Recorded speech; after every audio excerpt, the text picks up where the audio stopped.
Good morning. The meeting will come to order. We are holding our regularly scheduled meeting held June 9th, 2009, 9 a.m. And at this time, I'd like to call on Pastor Doug Vogt of First Church of God to give the invocation, followed by the Pledge of Allegiance to be given by County Commissioner Gary Wheeler. Welcome. Okay. Let's pause and pray. Let's unite our hearts before God. Father, how we thank you that we can take a moment this morning and just reflect upon who you are and the fact that you are here and that you have a plan for our county. We thank you for the many, many people that you've established in local government here. We pray your guidance upon their lives and in the business of this county. Thank you, Lord, for the diversity we have. So many people from so many walks of life and backgrounds. So we pray that you would unite these men and women as they interact this morning and discuss the matters before the chamber. Father, thank you for who you are. Thank you that you're the God of creation, for making us, for having a plan for our county. We pray that you would execute that plan, that you would guide the minds of each one of us this morning. Thank you for the privilege of serving and living here, and we pray your very best would be accomplished in our lives and in this place this morning. We pray in Jesus' name. Amen. Amen. Amen. Thank you. Could you join me in the pledge, please? I pledge allegiance to the flag of the United States of America and to the republic for which it stands, one nation, under God, indivisible, with liberty and justice for all. Wow. Well, that was just bad. Thank you. Okay. That moves us to the additions and deletions to the agenda or emergency items. Mr. Chairman? Yes, Commissioner Wheeler. Yeah, I sent a brief memo out, but I would like to add to the agenda today an update on Senate Bill 360 from Mr. Collins. There's an opportunity, I think, either this week or next week to have a conference about this, but I think if Mr. Collins can give us an overview of this in advance, it'd be an advantage. And I'm assuming that Mr. Collins is ready to do that? Yes, sir. The only question would be under attorney matter or Commissioner Wheeler's matters. Either would make it, put it under my matters. Very well. Commissioners, does anybody object to this? Okay. Any other modifications? Seeing none, I'll entertain a motion. Approve as amended. Got a motion to approve the agenda as amended with a motion by Commissioner O'Brien and seconded by Commissioner Flesher. No discussion, we'll vote. All those in favor say aye. Aye. All opposed, nay. Motion passes unanimously. That moves us to the proclamations and presentations, and there is not any, and that moves us now to the approval of the minutes for the regular meeting held May 12, 2009. Move approval. Second. Motion from Commissioner Flesher and a second from Commissioner O'Brien. Is there any discussion, Commissioners? Seeing none, all those in favor say aye. Aye. All opposed, nay. Motion passes unanimously. The consent agenda. Move approval. Commissioner Solari. I'd like to pull some items, please. Okay. I'd like to pull 8D. 8D, okay. And as one item, 8's Q, R, and S. Q, R, and S, all as one item. Okay. Commissioners, any other? And a second as amended. Did I get a motion on that from Commissioner Wheeler? As amended, okay. Motion from Commissioner Wheeler to approve the consent agenda as amended with a second from Commissioner Flesher. All those in favor say aye. Aye. All opposed, nay. Motion passes unanimously. Now that moves us to item D. Commissioner Solari. Thank you. I just wanted to get a little clarity on this. When I read the backup, I at first thought that the county wasn't getting a good enough deal, and after getting some clarification, it turns out we're getting a better deal than I expected, but I'd like Ms. Fell to go over a couple of the details and let us know what a good deal the county got for this 25 square feet of space. Well, welcome, Ms. Fell.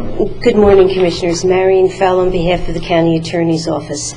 Verizon is constructing a propane tank and a generator. The cost of that is about $20,000 to $25,000. It is the policy of Verizon that when they're making that much of a capital improvement and there's less than 15 years left on the existing lease, they ask for an extension. Originally, Verizon didn't want to have a written lease amendment. Then they didn't want to pay us any money, and then they wanted to decrease our existing 4% adjustment to 3%, and each time, of course, we said no. So now staff has negotiated an additional $1,200 one-time rent increase. The current annual rent is $14,409.31. August 1, we're getting another $1,200. So that makes a new total rent of $15,609.31. We multiply that by the 4% adjustment factor, and on August 5th of this year, we will receive $16,233.68. Thereafter, on each August 5th, the rent will be adjusted upwards by 4%. If we had not negotiated the amendment, the new rent on August 5th of this year would have been $14,985.66. Thank you. I just wanted to note that that was about $25 a square foot rent, and the additional space comes out to be about $44 a square foot. So thank you very much. It's a small amount all in all, but every bit helps in this budget year.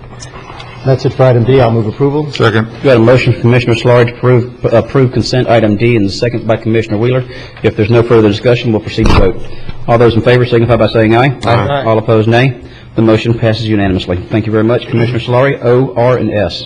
These are all basically the similar items, Mr. Chairman, and they deal with extensions of leases on properties that the county has bought, mainly, I believe, for 66th Avenue widening and improvements.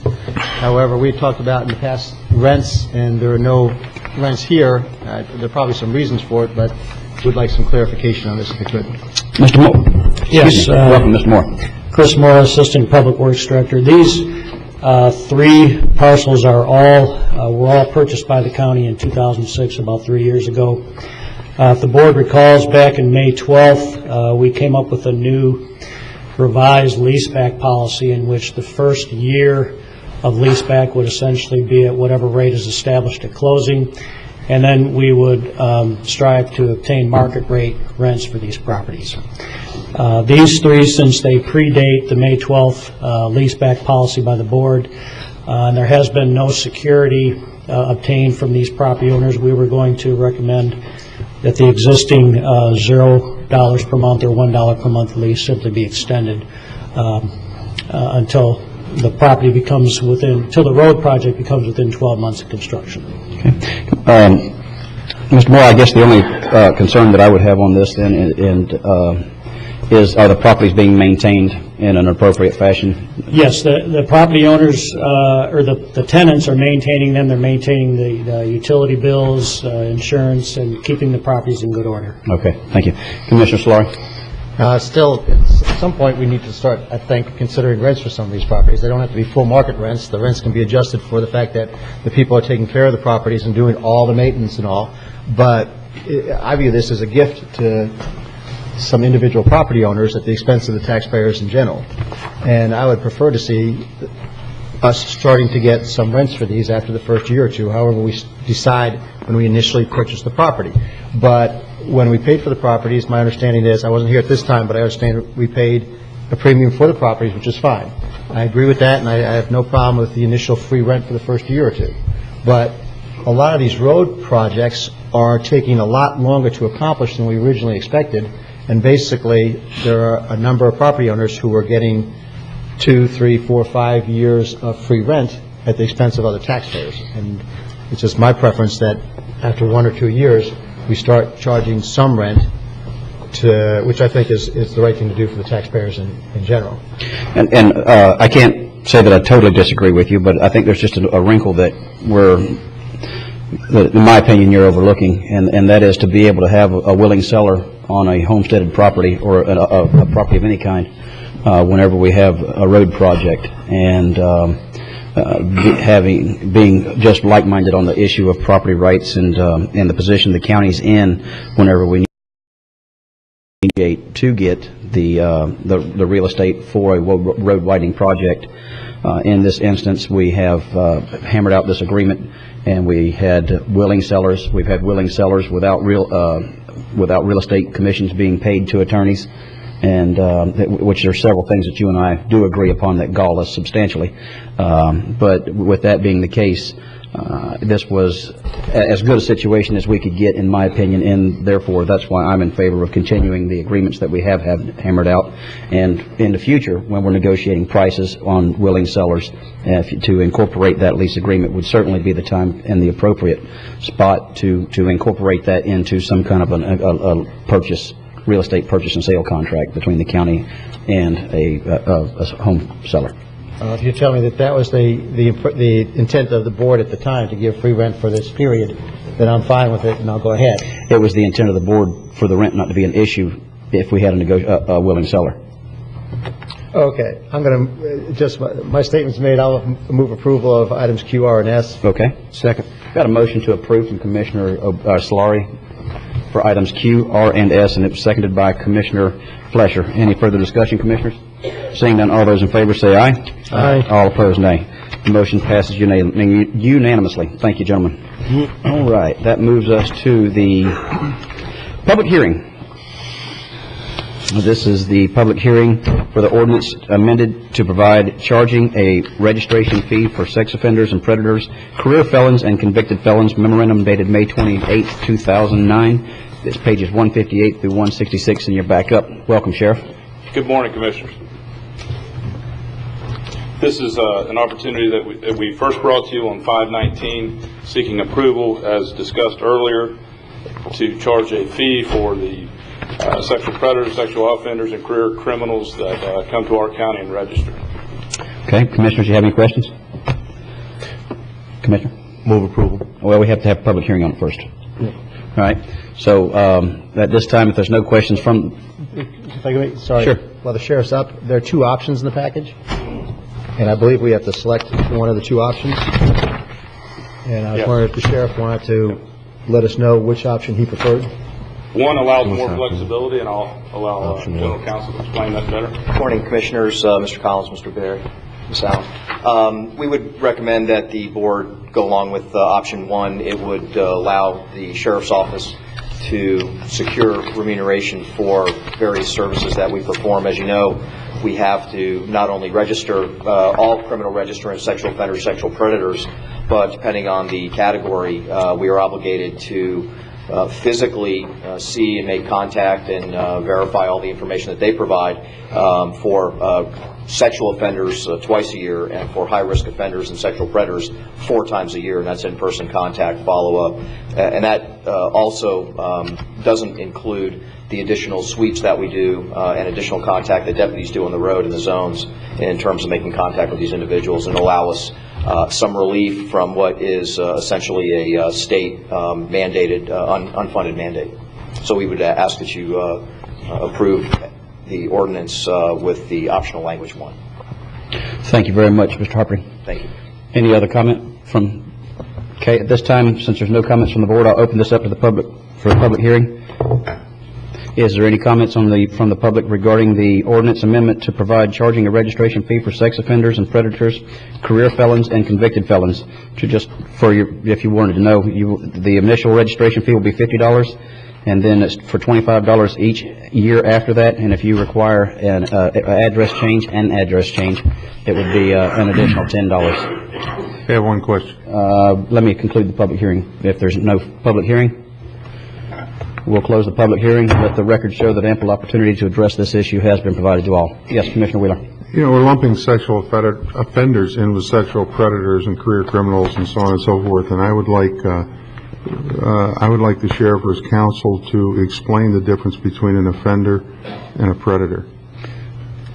Commissioner Wheeler, the difference has to do with the nature of the offense in the statutes that require the registration. Sexual offenders generally have committed offenses that are criminalized based on the age of the victim, and also do not contemplate any acts of violence, threats of violence, use of force, use of weapons, abduction, those types of categorizations.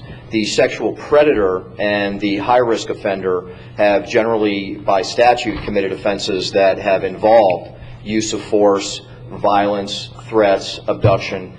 Additionally, they are the victims in those particular cases by statute are of a younger age, generally under the age of 16 years old. And that being said, that's why the high-risk offenders and the predators have contact 4 times a year by our agency at a minimum, but the registration requirements are essentially the same for everyone. Thank you. Yes, sir. Any other questions or comments, Commissioners? We have, now, yes, sir, Commissioner I'd Fletcher. like to make a motion to approve option 1. Got a motion from Commissioner Fletcher to approve option 1, and I will second that. Is there any further discussion? Seeing none, all those in favor signify by saying aye. Aye. All opposed, nay. Motion passes unanimously. Thank you very much, Sheriff. Thank you. Yes, sir. Okay, that moves us to there's no public discussion items. Now it moves us to the public notice. Notice of public hearing. Mr. Collins, would you read that, please? There'll be a public hearing on June 16th, 2009. The board will consider the approval of a plan of finance to provide capital, including the issuance from time to time by the Escambia County Housing Finance Authority on behalf of Indian River County and other participating counties of not exceeding $150 million single-family mortgage revenue bonds, $150 million worth of single-family mortgage revenue bonds. Thank you very much. Now, departmental matters.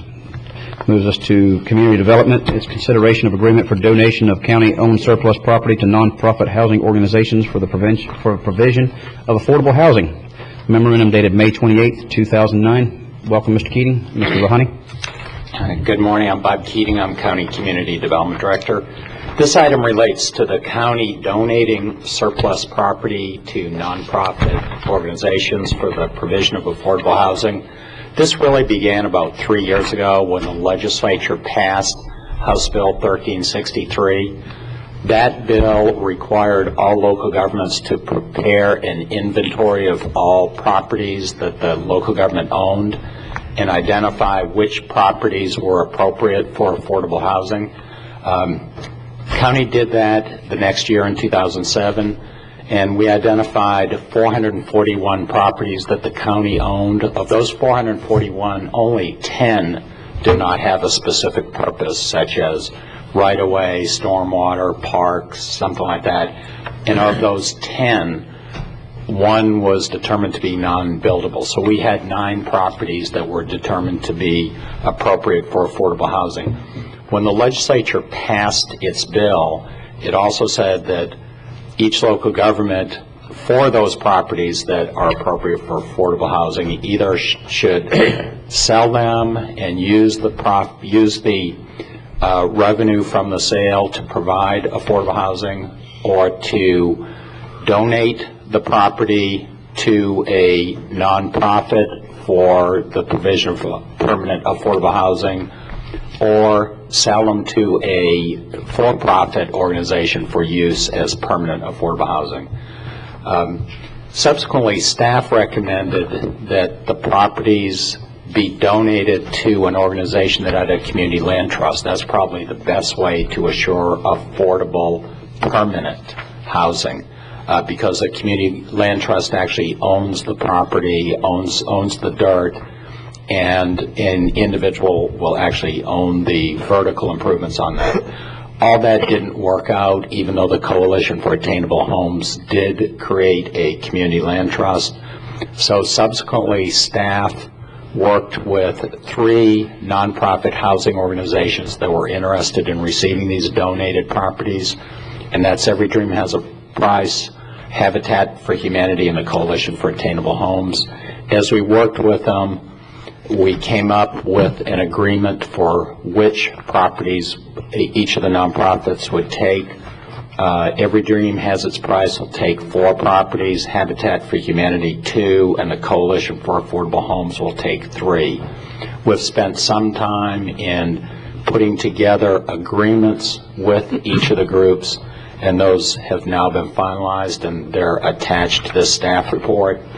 So staff recommends that you approve the attached agreements, authorize the chairman to execute the attached agreements, and also authorize the chairman to execute deeds after those are prepared and ready to be executed. And that's staff's recommendation. Okay. Commissioners, do you have any questions? Just a couple, Mr. Chairman. Ryan. Bob, Lot 6, it's unbuildable. Is that really unbuildable, or is it something the Board of Variant Zoning could look at and say, yeah, there's enough to make it buildable, or is it just a strip of land or something? It's unbuildable. It's totally unbuildable. Yes, okay. It's in Gifford. It's pretty close to the railroad tracks. It's right in front of another property that has a house on it. Okay.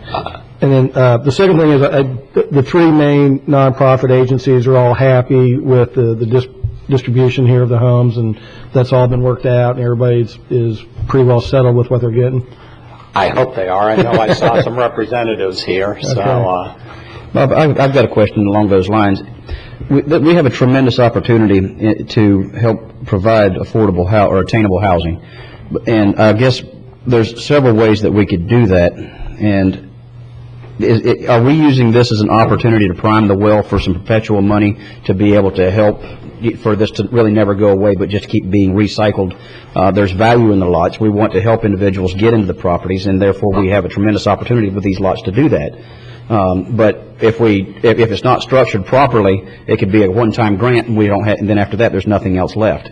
If it's structured in the fashion that really, as a commissioner, I'd like to see is, use these lots to attain our goal that we'd like to have, but yet later on down the road, as these properties transfer hands or as whatever may happen to these properties, that core value there of the lot is still available for us to be able to give this opportunity to another low-income family. Is it structured that way with all three of these organizations? Actually, no. This is structured differently, that the houses built in these properties are going to be permanent affordable housing. So there are going to be there are provisions in the agreement, and there will be deed restrictions in the deed that has limitations as to who the properties can be sold to. They need to be sold to qualifying households. So the good news is these properties will remain affordable in perpetuity. Now, our SHIP program functions just the way you indicated. It is a revolving loan fund. So when people pay off their mortgages, that goes back into the trust fund and is used to help future households. Mr. Chairman? Yes. Most of these surplus properties come from tax deed sales or lands that are available for taxes that nobody bids on, and they become the property of the county. So there will be the capability every so many years to take another inventory of the properties that we've acquired from unpaid taxes and see if they're suitable for building. So that's where the fuel for the new laws. No, and I do understand the escheatment process and how if the taxes aren't paid, then the tax certificate happens after several years in the sheets of the county. But I guess really my biggest concern is that with us getting these lots in the future, which inevitably I'm sure will happen, we don't have a perpetual process to be able to continue. It's kind of like giving somebody the opportunity to fish versus just giving them fish. And I see this very similar, to be able to take these lots and give these to these organizations, let these organizations take and use that as a perpetual source of revenue, if you will, or a perpetual opportunity that never goes away just because it was given to one person. And there's opportunity to do that. And that's just the way I'd prefer the structure work. Yes, Commissioner Slaughter. Bob, you have this down as for very low and low-income households. Would you give a monetary value to that if you could? A low-income household is a household whose income is less than 80% of the median. Our current median household income, I think, is $57,000. So and that's for a family of four. So a low-income family of four would be around the $43,000 range. That would be the upper limit. In very low income? A very low income is below 50% of the median. So for a family of four, it's about $27,500 or $28,500. And while the nonprofits are getting the lots, the nonprofits have to pay for the home. Is that correct? They have to build the structure or see that the structure is built. Yes. So Yes. they're paying for it. So, I mean, at the end of the day, especially if you're very low income, there's not going to be much of a margin. As a matter of fact, if these are in perpetuity, the nonprofit will probably have to structure something that so over time, especially when major repairs are made, they'll have to come up with those funds. So I don't see this as a vehicle for really generating much in the way of funds. I think it's a great use of the property, but without the nonprofits and without them standing behind these lots, I don't think we'd be able to keep them as affordable housing for any length of time. So with that, I think this is a great thing. I think it's especially good and wonderful that we've got the three groups behind this that we have to make this a reality. And with that said, I'll be happy to make a motion for approval. Okay. Is there a second, Commissioner? Second. Any further discussion? Mr. Chairman, yes, I just wanted to address the fish or teaching to fish theory that you brought up, and I believe that we're affording the nonprofits the opportunity to fish and teach them how to fish. Their resources are extremely limited. I sat down with all of the groups that are represented here, and they have tremendous ideas. They have other resources, but they're extremely limited. And this is a great use of our property, the people's property, in delivering affordable, attainable housing. And I know that all of these groups can't wait to get started. And if you sat in on the consortium, there was so many ideas, but the process had to be held because there is no land. So I think we're doing a great justice for the people of Indian River County. Thank you, Commissioner. Any other questions or any comments? Seeing none, we've got a motion and a second on the floor to approve the donation of county-owned surplus property to nonprofit housing organizations for the provision of affordable housing. All those in favor signify by saying aye. Aye. All opposed, nay. The motion passes unanimously. Thank you very much, gentlemen. That brings us down to the Public Works Department. Work order number 5, Coastal Technology Corporation, Sector 3, Beach Restoration, Pre-Construction Services. Memorandum dated June 1st, 2009. And Dr. Gorham, welcome. Good morning. Good morning, everyone. Jonathan Gorham, Coastal Resource Manager. This proposed work order number 5 includes 3 major tasks related to bidding, permit modification for the Sector 3 Beach Restoration Project. We have task number 1 in the amount of $46,914 for bid preparation and bid phase services. Task number 2 in the amount of $150,888 for the state and federal joint coastal permit modification for the use of an upland sand source for the project. This task 2 will be needed only if an upland source bidder is selected in the bidding process. Task number 3 in the amount of $49,614 includes the pre-construction surveys of the beach for final construction plans and regulatory agency notice to proceed items. This task number 3 will be needed for either an upland source or an offshore source bidder. The scheduling of all this is a major critical path as the work on the beaches can only be conducted between November 1st and May 1st of each year to avoid the major part of sea turtle nesting season. If we could switch the feed here over to the document camera.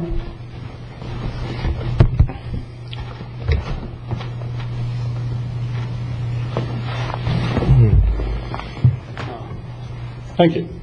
The work order does include a schedule for the major tasks and the subtasks, which I've abstracted here. Is that in focus, where you can all see it? That's not bad.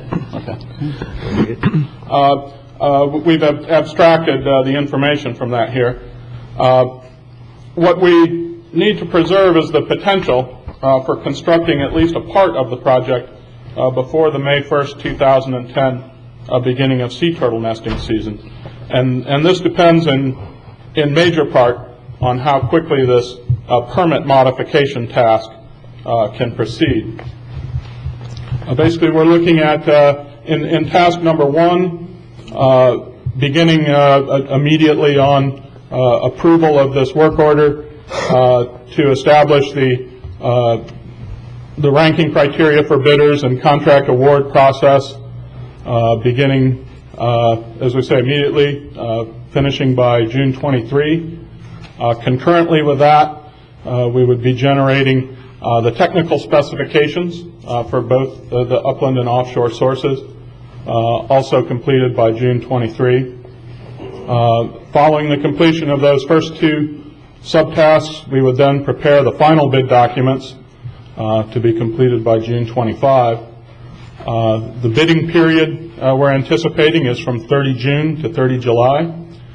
And then following the submission of all the bids, bid evaluation, task 1E, from 30 July to 15 August. At that point, if an upland source bidder is selected, we would be moving into task number 2, modifying the state and federal joint coastal permit to authorize the use of that sand. We would immediately begin formulating an alternative design around the chosen upland bidder's sand source, beginning there on 15 August and completed by 14 September. As soon as the alternative design is completed, we would start work on modifying the environmental assessment, which is the major part of the federal permitting side, to begin there on 14 September, completed by 2 November. When we have that environmental assessment in and completed, we would prepare the joint coastal permit modification request to be completed by 17 November. And at this point is where the schedule really depends on the flow of this regulatory process, in particular on if any or how many requests for additional information come from the regulatory agencies. Our goal is to provide a very complete submittal at first, and hopefully not receive any requests for additional information, because each one of these is about a 6-week process of agency review, the receipt of their request, the preparation of the response. If no requests for additional information are received, we could expect to receive a permit modification authorizing the upland sand by December 17th. If in this process we receive one request for additional information, at that point we'd be looking at receiving a permit modification from DEP by January 7th. And as we go through, if we receive 2 RAIs, we're into February 27th, 3 RAIs, April 19th.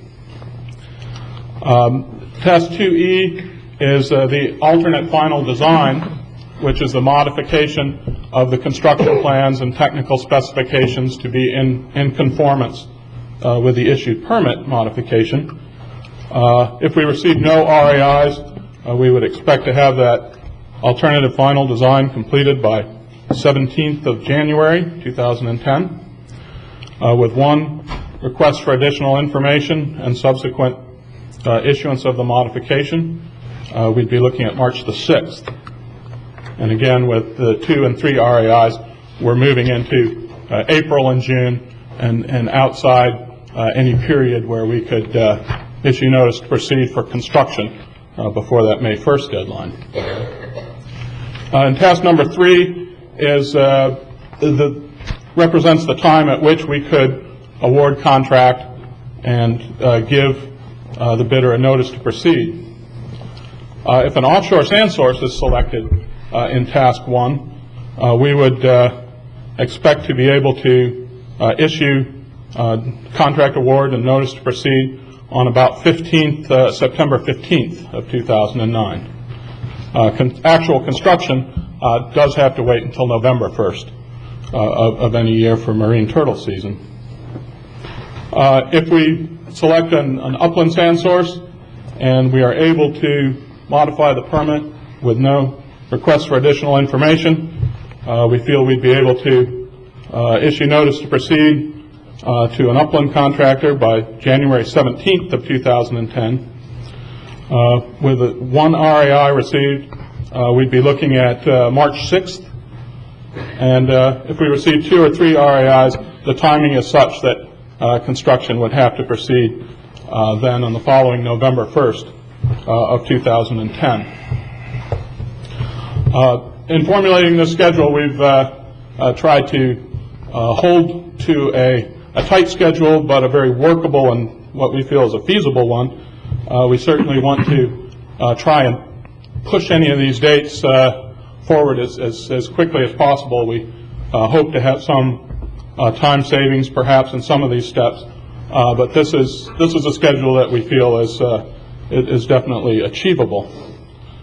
Our recommendation here is to approve this work order number 5, with staff issuing notice to proceed to Coastal Tech only for task number 1 at this time, the bidding phase services, with a notice to proceed for tasks 2 and 3 issued at a later date as needed. Okay, Commissioners, is there any questions? Yes. Commissioner Wheeler?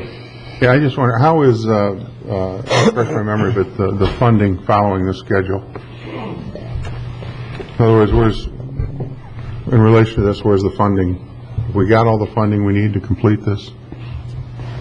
We have, as you no doubt recall, did not receive the state cost sharing for construction this year. We have an application in to NOAA, the National Oceanographic and Atmospheric Administration, for some stimulus money funding, which could replace that state funding. We're expecting a decision on that grant application by the end of this month. We have some limited local funds. Depending on the bid prices, we may be able to go ahead and construct the project with local funds this year, or particularly in the event that an upland bidder is selected, it may be feasible to construct a portion of the project this year using the available local funds and remobilize November 1st, 2010 and finish the project hopefully with the state funding in place by that date. Thank you. Okay, Commissioner O'Brien? Yeah, Jonathan, I did talk to you, emailed you yesterday about the timeline, and I'd like to see that thing more aggressively moved up. And I have a real concern on page 214 of the backup at the very bottom in the scope of work. I assume that this is your statement here that it's expected that DEP will make 3 requests for additional information. So basically, already you're saying it's not going to get done in this season of November of 09 to April of 2010.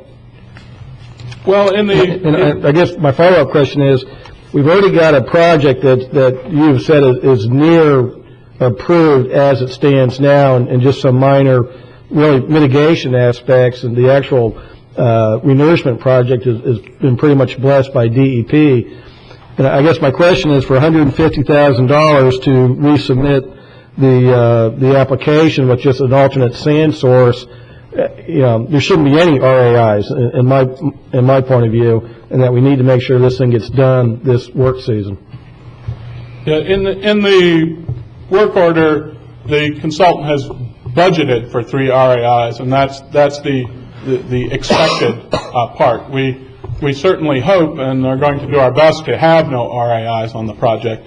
In the event that we don't, of course, the line item fees for responding and submitting to these RAIs wouldn't be billed. We have that basically in there as a contingency that we hope we don't have to use. Okay, because I don't want this thing delayed. If prices come in that where we can fund it with the funding we have available now, I want to make sure we don't miss this work window coming up beginning in November. Okay. Commissioners, any other questions? Any comments from the public? Okay, seeing none. Commissioners, I'll entertain a motion, or what's your pleasure? Move approval. Yes, I got a motion from Commissioner Flesher. I'll second that, assuming it's just to proceed with task 1 at this point. Is that correct? That is correct, yes. Got a motion to approve to move forward with task 1 from Commissioner Flesher and a second from Commissioner O'Brien. No further discussion. We'll vote. All those in favor signify by saying aye. Aye. All opposed, nay. The motion passes 5-0. Thank you very much. Mr. Gorham, thank you very much for all your work in moving this forward. I know this is kind of dumped on you at short notice, but appreciate you moving this forward. And also with Mr. Walther, I understand he's out of town, but I know this is a lot of work to try to pull it together fast. Thank you. Thank you, sir.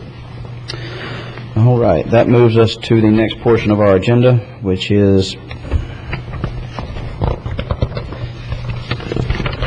Public Works Resolution authorizing the Florida Department of Transportation to fabricate and install the Stan Mayfield Memorial Highway sign on State Road 60 west of Interstate 95. Mr. Moore, welcome. Yes, Chris Moore, Assistant Public Works Director. This is a request from the DOT who plan on installing Stan Mayfield Memorial Highway signs on western State Road 60 between 441 and Osceola County and I-95 in our county, Indian River County. Normally, in order to install the signs, they require a local resolution.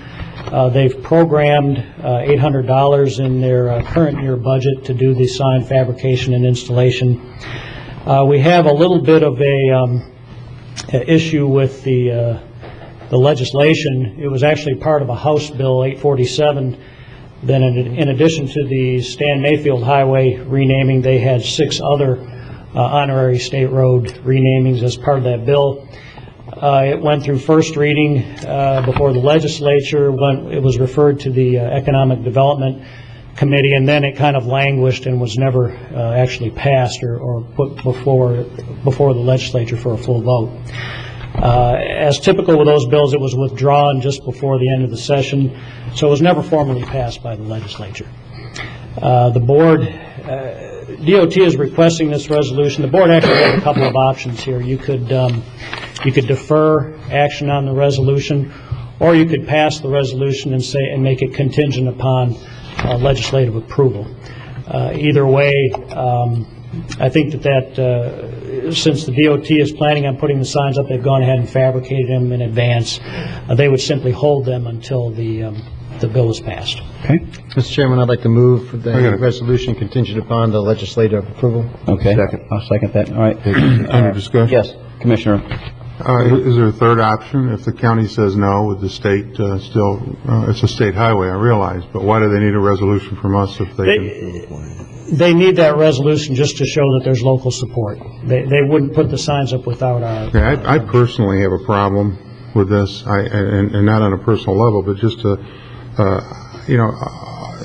there was this was before us a little while ago with Commissioner Adams, who was a very diligent, hard-working individual about the North County Park and the swimming area. And, we had Carolyn Eggert, maybe we should name it the Carolyn Eggert Library. To me, it just doesn't seem appropriate when people run for office, get elected, you pay them a salary, they do the job they're elected to do, and then we memorialize something for doing what they were supposed to do when they were elected. In my mind, and as one commissioner, people that should be memorialized are people that have gone way above and beyond what's expected of them and have done something positive for the community. And there are probably a long list of buildings that we could discuss. But at any point, I'm opposed to memorializing anyone that's simply doing the job that they've been hired to do, even though it's by the voters. As I drive around the country and I see highways and roads named after all these politicians, I find it. I don't know. I just don't think it's appropriate. Anyway, that's my opinion. I plan not to support the motion. And that's perfectly fine. And Commissioner Wheeler, I agree with some of what you're saying, but differ in this instance on support of this resolution. Having had the opportunity to sit in the Secretary of Transportation's office whenever we were trying to move forward with some of the issues of State Road 60, and not only that, having actually participated in the state representative race with Mr. Mayfield, there was no doubt that was to be moved up in his agenda to get it done. And that, and his ability to go to Tallahassee upon, granted, winning an election and doing what he's supposed to do. It's not, you can go to Tallahassee and go to work, but you could also go to Tallahassee and move forward the State Road 60 program, which is work, but it's above and beyond. And having to form some coalitions in Tallahassee to be able to pull this off and to be able to make it so that this community has a hurricane evacuation route that right now will get you to the turnpike in short order. I remember evacuating in I believe it was 2003. There was a big hurricane that never really hit us, but I remember trying to evacuate out of here. And the backup on the four-way stop at Yeehaw Junction was absolutely amazing, with people trying to get from the East Coast to the center part of the state. Now, granted, Commissioner, I understand what you're saying about it. It is his job. But whenever you have somebody step up and do that on State Road 60 to advance it above other projects, and didn't just quit with the part that was to the west. If you recollect how we were able to get the agreement with State Road 60 east of 95 to be able to four-lane that was or to widen that was clearly nothing short of our representation in Tallahassee and Mr. Mayfield being able to reach across to the DOT's budget, pull it out, and hand it to us to be able to move forward with that. And that construction is in fact taking place right now. That we're going to be paid back for as it gets done. So I would say, Mr. Chairman, I don't disagree with most of what you're saying. And if he were a private citizen that had gone the extra mile to do this, but whether he worked harder to do it or not harder to do it, the fact of the matter is that was his job. That's what this community expected of him when he was elected. And I'm certainly not taking anything away from Representative Mayfield's ability as a legislator. I think he served well. He obtained leadership positions, and he did some very good things for the county. But that's what he was hired to do. And I just think, it's just my opinion. I just don't like memorializing all these things after politicians around the country simply because they're a politician and they were in the position with the ability to do something like this simply because they were elected. So it's just a difference of an opinion. This is no reflection, I might add, on Stan Mayfield at all. I've known Stan for years and have a great deal of respect for him. But I just disagree with this memorializing after people that are doing what they're hired to do. Mr. Chairman, a couple of things. One is I agree with everything you just said about the work that Representative Mayfield did. I also like to note that Mr. Mayfield did die in office, and he is dead. And I think that separates this case from a number of cases, including the Fran Adams pool possibility. And just taking the logic to the extreme, if we followed the Commissioner Wheeler's logic to the extreme, we'd have to get rid of the Washington, Lincoln, and Jefferson memorials. I mean, we have a long history of honoring people at different degrees for different things. And I'm certainly not in support of a Mayfield memorial of any great size in the county, but I think a small sign on Route 60 is very appropriate. is there any other comments? Okay, we have a motion to approve pending the legislature's approval. And if there's no further discussion, all those in favor signify by saying aye. Aye. All opposed, nay. Nay. Motion passes 4-1 with Commissioner Wheeler dissenting. Thank you very much. That moves us to utility services. The Vero Lake Estates Master Plan Water Phase 2 project. Timothy Rose, contracting change order number 1 and final payment for UPC 2958. Memorandum dated May 29th, 2009. Move staff recommendation. Second. We've got a motion to approve staff recommendation from Commissioner O'Brien, a second from Commissioner Wheeler. If there's no further discussion, all those in favor signify by saying aye. Aye. All opposed, nay. Motion passes unanimously. Next, we have the county attorney matters, which is the acquisition of right-of-way along 66th Avenue for Gary D. Brown Revocable Trust. Mr. Duvall, welcome. Thank you, Commissioner Davis. For the record, Bill Dubrawl, Deputy County Attorney. The Gary D. Brown Revocable Trust owns a 34.5-acre parcel of property along 66th Avenue at 53rd Street.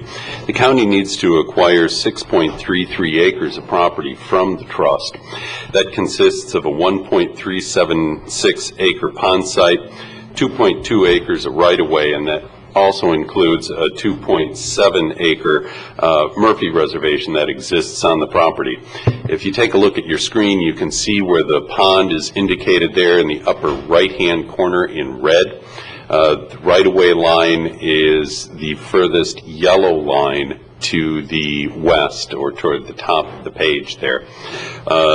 Mr. Brown, through his attorney, has offered to sell the county this property at a purchase price of $55,600 per acre, bringing a total purchase price for the property to $352,003.60.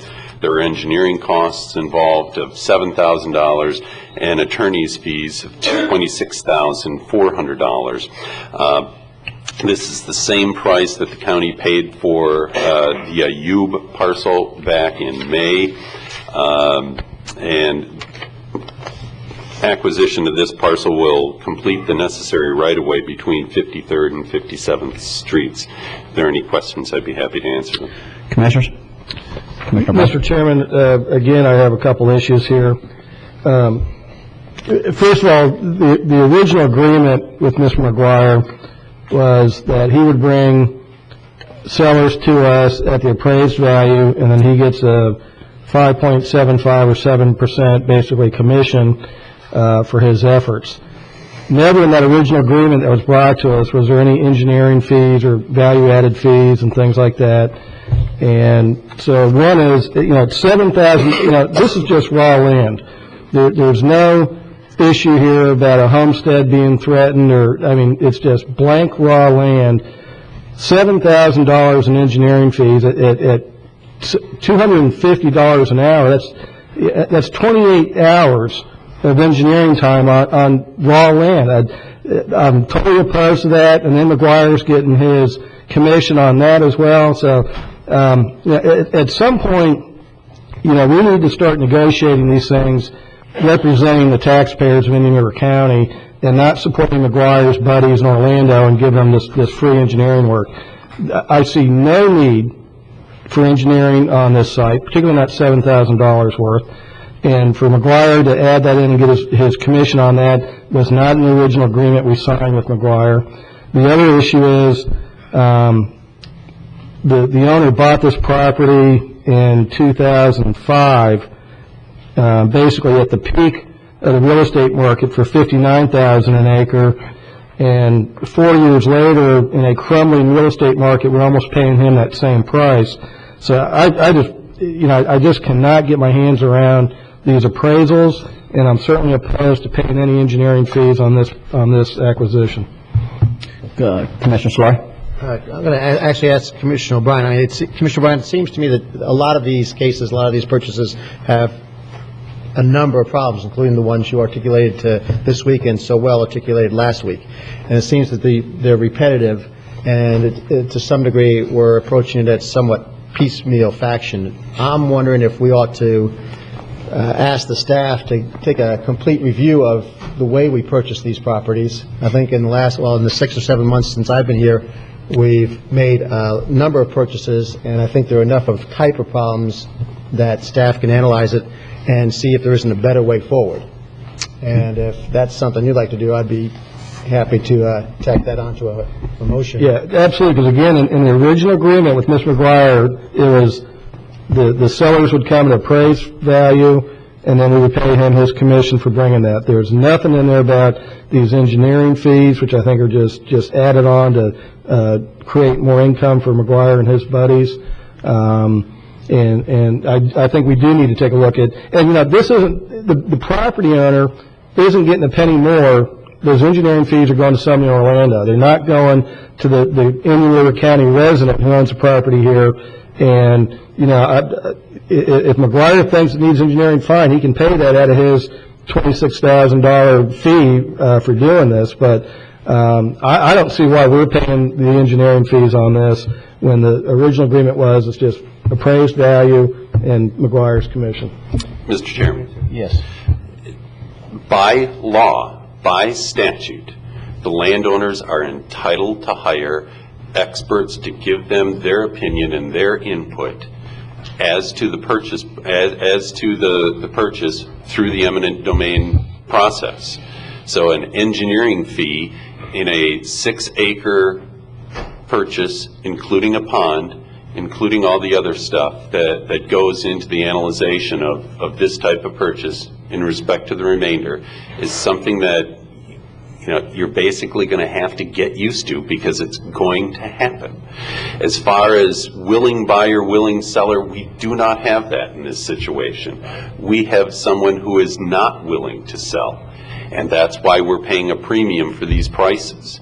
I don't like it either. I don't like to see the expenditure of taxpayer dollars for frivolous things, but the engineering costs involving the pond site, involving the remainder, examination of the grade, you have to understand that the seller in this situation has to have somebody take a look at it from his point of view, and the law entitles him to have taken a look from his point of view.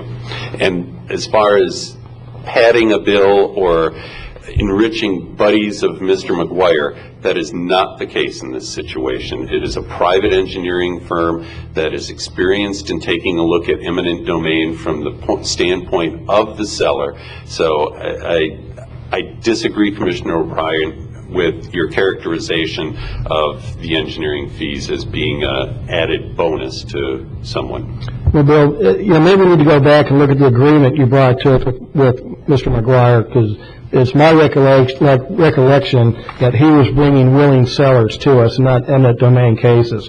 I think you're correct. If we go into eminent domain, there's a whole slew of legal experts that jump in, but the agreement with McGuire was appraised value and his commission. No other fees, no other charges. And there's supposed to be a willing seller, and that's what McGuire's getting his 7.5% for. So I still stand by my comments that there, and this is just basic raw land, and so I'm not going to vote to spend $7,000 plus his commission on that. Any other comments, Commissioners? Mr. Chairman? Yes. I'd like to make a motion to approve staff recommendation at this time, but as part of that motion, I'd like to ask the commission to authorize staff to take 4 to 8 weeks to take a good, hard look at how we've made these purchases over the last few months and see if they can come up with what they think is a better process going forward, which will address some of the multiple questions which we've raised on this dais over the last 6 months. Is there a second? Motion dies for lack of a second. Mr. Chairman, I'll move forward with the purchase price less the $7,000 engineering fees and the attorney compensation adjusted accordingly. Okay, we've got a motion to approve less the engineering fees with the engineering fees lessed out. That also reduces the commission by Second. that figure. Was that a second, Commissioner Wheeler? Got a second from Commissioner Wheeler on the motion from Commissioner O'Brien. Now open for discussion. Any discussion, Commissioners? Seeing none. Mr. Chairman, just for my clarification, that would make a total purchase price of $378,403.87. Is that correct? Well, I think if you take the 7.5% off of the 7,000, it'll be like another 500 less or something, Bill. Maybe I don't understand the motion. No engineering fees. No engineering. No engineering fees and no commission on the engineering fees that would have already been in there. Understood.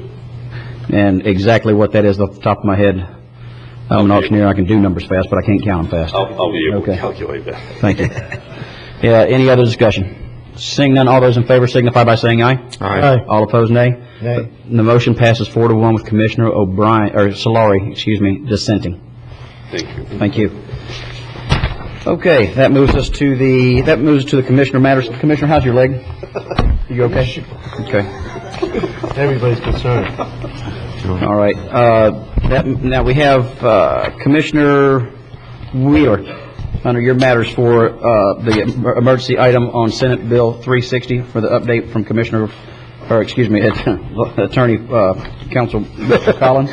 Yeah, I'll have Mr. Collins address that. I think it's interesting what's happened with 360, and I see this Friday there's going to be a conference, I believe out of Tallahassee, where a lot of this is going to be discussed, but I thought it'd be to our benefit to get Mr. Collins' input and the public get that input before then. Okay, thank you. Mr. Collins. Mr. Chairman, Commissioners, I tried to put together a short memo that gave the highlights of this Senate Bill 360. It relates to growth management and is called the Community Renewal Act, but it actually changes many chapters in the Florida statutes. I'm focusing on the growth management aspects. It also speaks to affordable housing issues, school concurrency, which I haven't gone into in great detail. But some of the principal points in this act, it has added a new definition of dense urban area to include cities or counties with an average of at least 1,000 people per square mile. And the upshot of that locally is that while Indian River County is not considered a dense urban area, I believe that Vero Beach and Sebastian will fall within that category.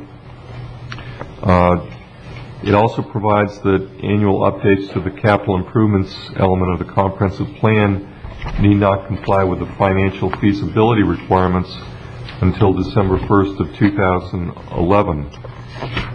It also provides that plan amendments within what are called transportation concurrency exception areas shall be deemed to meet the requirements to achieve and maintain levels of service standards for transportation.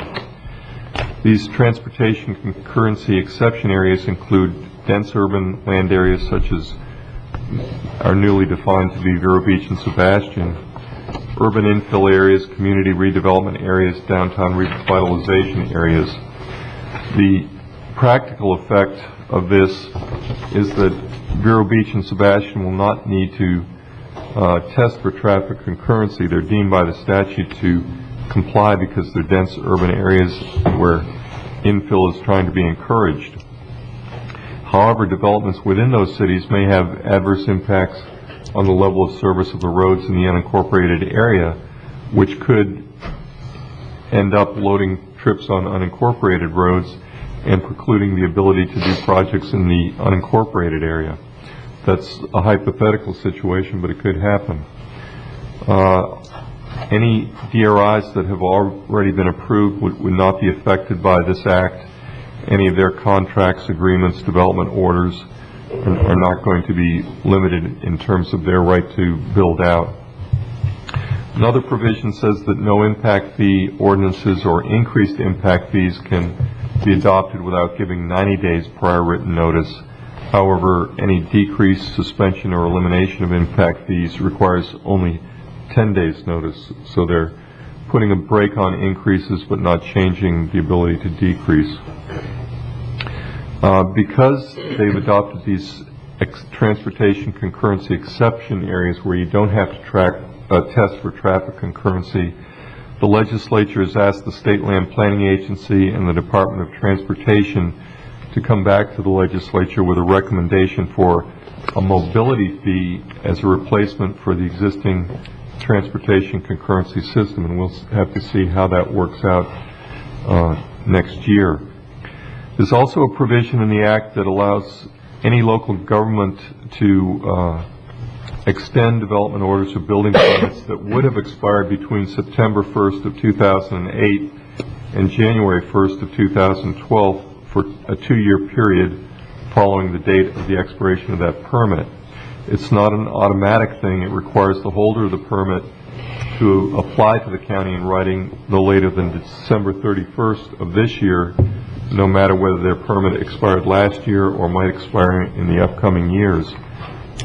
But any permits that were extended would continue to be governed by the rules in effect at the time the original permit was issued, unless there can be a demonstrated immediate threat to public health and safety by not imposing newer requirements.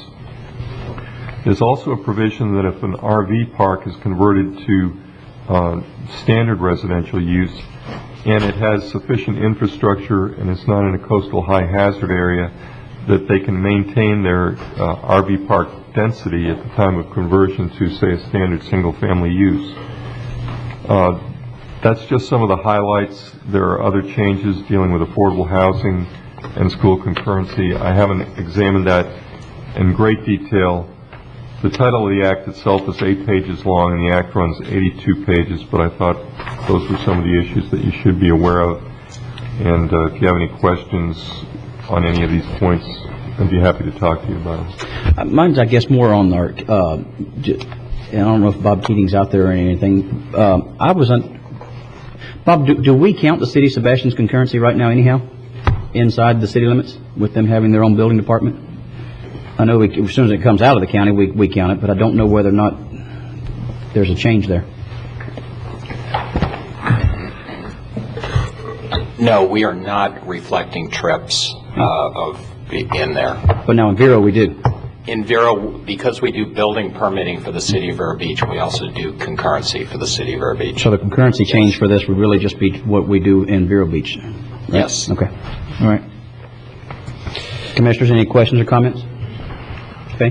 Commissioner Wheeler, will you elaborate a little bit about the conference or whatever you were talking about on Friday? Is that going to be a conference call? Is that going to be It's going to be a virtual conference, and you can also be part of a conference on telephone, and I would assume it's going to be on the internet if it's virtual. And it's Friday. I'm just going to tell you when it is. Anybody is welcome to sign in. I don't have the address currently, but second I'll give you the. That's at 10 a.m. and that's the virtual forum for DCA. Secretary Tom Pellon's going to be on. It's all about Senate Bill 360. Okay. Now, Bob, let me just ask you, is it typical or is it atypical of communities that have their own building department that they would, that the counties incorporate their concurrency and traffic counts in with the counties?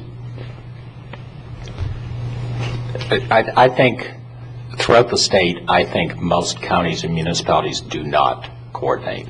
Okay. Actually, I think we do much better than the rest. We have county-wide impact fees, which I think most counties don't, and we coordinate real well with the municipalities. Okay. All right. Okay. Thank you very much. Okay. Quick break. Okay. Yes, we'll take a quick break to stretch, and then we'll reconvene in 15 minutes.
proclamation thing started earlier.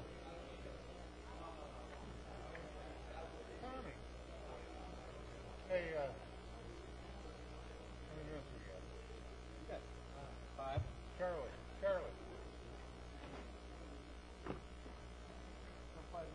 Get my email? I didn't see it yet. He said, I'm going to set one up for you.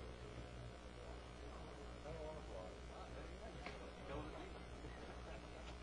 Somebody's got a point on Tuesday.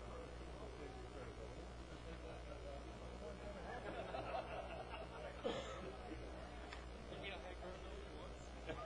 Remember that next time, Gary, we'll vote on something to name it after somebody.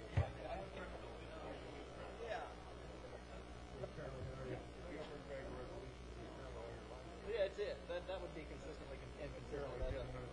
There you go. Parking lot or something. Yeah. Hell, Gary, when you go out, I'll set aside 50 foot of the parking lot for you if I'm still here. But see, I agree with that. Put the Gary Wheeler parking lot right down in my space. Yeah, Yeah, you run can over drive and around. everything. I would be good with that. I brought my kids for a holiday. I saw it there, yeah. I saw it.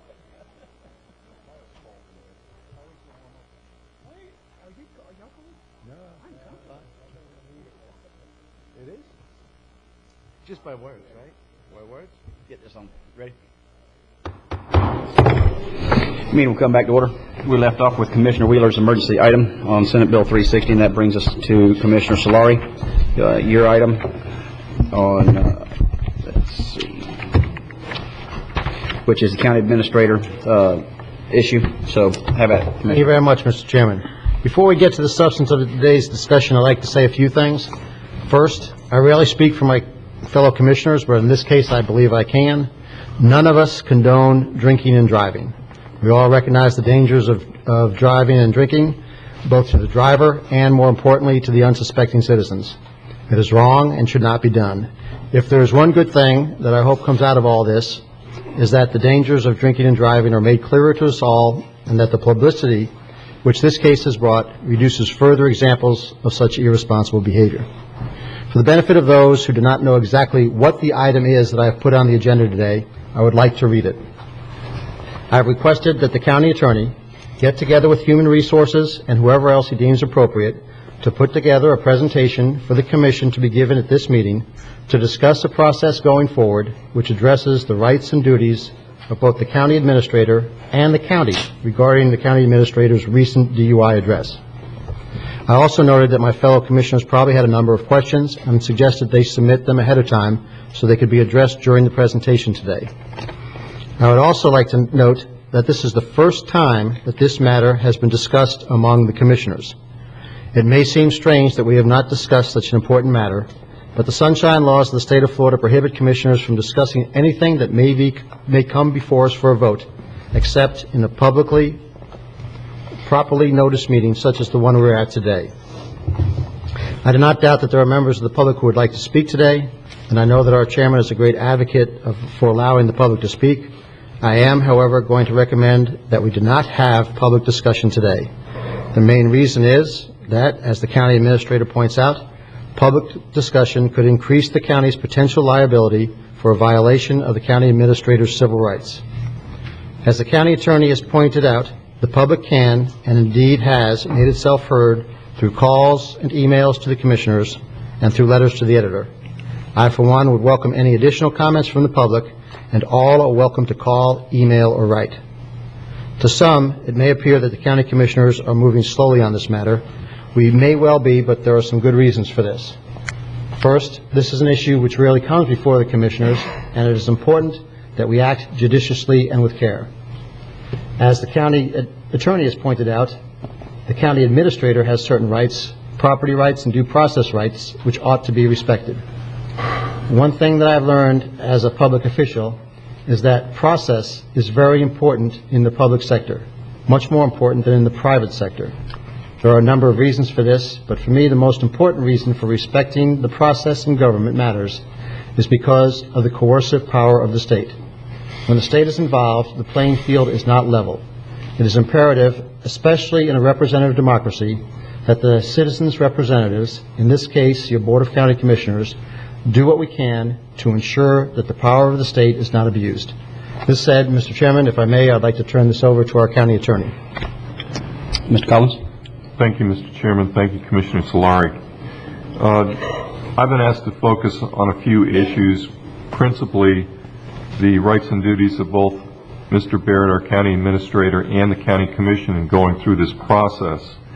And I think that in order to understand what those rights and duties are, reference has to be made both to Mr. Barrett's employment agreement with the county and some existing county policies.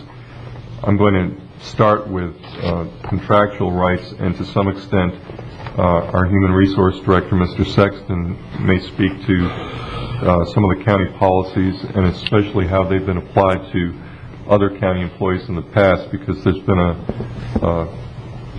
some allegations that we're treating Mr. Barrett not as we would other county employees, and I think that that should be and will be dispensed by the presentation that Mr. Sexton will make. But getting back to the contract, there are provisions in Mr. Barrett's contract that the county provides employees with a number of benefits that are set forth in the Indian River County Administrative Policy Manual. These rights and benefits are available to the administrator on the same terms and conditions that they are available to a full-time, regular, non-contract employee. Provided, however, the specific terms of this employment agreement shall control and govern if there's any conflict between the benefits and rights afforded under the County Administrative Policy Manual. The next section of the contract provides that the administrator acquires no property rights in employment, but has only the contractual rights set forth or incorporated by reference in this employment agreement. Thus, property rights which are available to other county employees under the Administrative Policy Manual, such as progressive discipline, due process rights, which include notice and an opportunity to be heard before the imposition of discipline, and the basis for discipline, have been superseded by Section 6 of Mr. Barrett's contract, which says he has no property rights in employment, but only the rights set forth in his contract. If Mr. Barrett were required to be treated the same as other county employees, the only disciplinary offense he could be charged with under our disciplinary offenses in the manual would be unlawful conduct either on or off the job, which would tend to affect the employee's relationship to the job or fellow workers, or negatively reflect upon the reputation of county government. However, any discipline based on unlawful conduct under that policy manual would necessarily have to await an adjudication of the charges against Mr. Barrett in county court. Right now we have alleged unlawful conduct. Until Mr. Barrett has his day in court, we don't have an adjudication of unlawful conduct. Another provision of the contract provides that the contract may be terminated by the county at any time or for any reason by giving the administrator 90 days notice of termination. Any accrued annual leave and sick leave are paid in full when a contract is terminated, and there's also a severance provision for 11 months pay and 11 months health insurance premiums upon termination. What this means is that the county can terminate the employment agreement at any time and for any reason, but it would require approximately 14 months of benefits, the 3 months notice and the 11 months of severance pay. I think it's important to discuss a little bit the fact that the contract is very specific on termination. Mr. Barrett could be terminated today. He could be terminated any Tuesday for any reason that had nothing to do with the recent events. We, as contract employees, serve at the pleasure of the board, and you have the right to terminate based on the contract giving the notice and severance package. The contract is completely silent on suspension, and thus it's my reading of it that since the administrator has the same rights and benefits under the Administrative Policy Manual, unless the contract provides otherwise, that the contract is silent on suspension, and he would have, and you would have the rights to impose some discipline in the terms of a suspension. But again, the only disciplinary offense that is called into question is unlawful conduct, which has not yet been adjudicated. So it would be my opinion that at the end of Mr. Baird's trial with the county court, if he was found to have committed unlawful activity, that would be an appropriate time to take action on a suspension if he thought it was appropriate. If the court does not find that he was guilty of unlawful conduct, then that matter isn't reached. There are also county policies dealing with drug-free workplace. Article 7.3 of that policy requires employees to notify the Human Resources Department no later than 5 days after the adjudication of charges against the employee, and the subsequent article provides that the county will take disciplinary action within 30 days of notice of the outcome of any alcohol-related charges. So that's consistent with our county personnel manual until, as long as we're kept notified of the status of the case. When there's an adjudication, the county will and is authorized to take disciplinary action within 30 days. This drug-free workplace policy also states that the county has no interest in restricting social drinking outside the workplace and no intent to intrude upon private or personal lives of employee, but it requires the employees to be free from the influence of alcohol while working or while on county property. Thus, under this drug-free workplace policy, no disciplinary action would be undertaken until the conclusion of the county court proceedings. There's also a substantial concern that I have in opening up this discussion to the public. I think it's pretty obvious that while the public has a right to attend trials and in some cases, if invited, can attend disciplinary hearings, they're not allowed to raise their hand and come and be sworn as witnesses at a particular trial. It's a public matter. It's open to the public as spectators, but they are not participants in either the conduct of the trial or the conduct of the disciplinary hearing. And my real concern is that we do not today turn this into a public forum to attack Joe, because he's in a position where, in all likelihood, his attorney has advised him to remain silent and not respond to comment until he can get his case before the court. And the idea of letting people attack him publicly, to me, would be creating a public forum which could damage his reputation at a time when he's not in a position to respond to it. The court cases say that everyone has a liberty interest in their good name, and for someone to be attacked would entitle them to a name-clearing hearing. And if Mr. Baird is in a position today where he's unable to respond, anything that's said detrimental to his reputation today would linger out there for a number of months and could be the basis for an allegation that the county had provided a forum that damaged his reputation at a time when he was unable to respond. So I think the important thing we want to get out today is what are the rights and duties of the commission and Mr. Baird under the contract, and how have we treated employees in the past in similar situations. And at that point, I'd like to, unless you have questions, turn it over to Mr. Sexton. Commissioners, do you have any questions or comments? I would like to go ahead and address the issue of opening this up. I feel comfortable in my ability to be able to keep this on the issue that we're talking about, which is not necessarily, in this instance, Joe Baird, as much as it is the county's policy and procedure on this. It's a fine line, and I understand what you're talking about, and I would like to have the opportunity to keep it open, but I will, if there's three commissioners that obviously would not and feel like that they don't want to go down that road, I'm good with that, but I think that's the first issue that I'd like to take care of.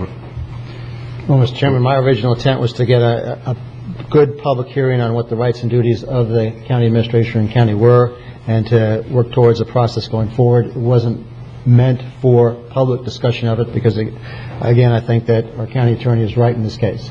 And again, as corny as it may sound, I think there's something to the coercive power of the state, and I'd rather err to the side of being too careful in this instance. So I'll make the motion that we do not have public comment at this time, and see if I get a second and have the vote. I've got a motion, Commissioners. Is there a second?